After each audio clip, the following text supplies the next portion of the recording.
Recording studio Hilsa Nalanda. Mix by Aman मिठू।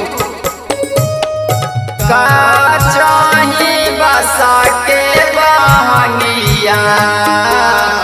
बहंगीला चकाता जाय बहंगीला चकाता जाय भला में बनल छई कहरिया बहंगी घाट पहुँचाय बहंगी घाट पहुँचाय का चाही बसा के बहंगिया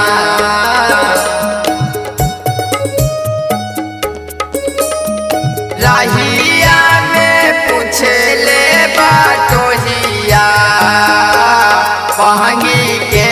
कारा जाय बहंगी के कारा जाय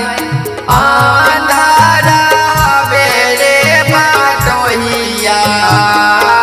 बहंगी छठी माई के जाय बहंगी छठी माई के जाय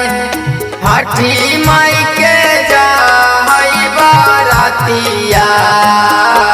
साबे अर्घ देवे जाय साबे अर्घ देवे जाय रहिया में पूछे ले बाटोहिया बहंगी के कारा जाय बहंगी के कारा जाय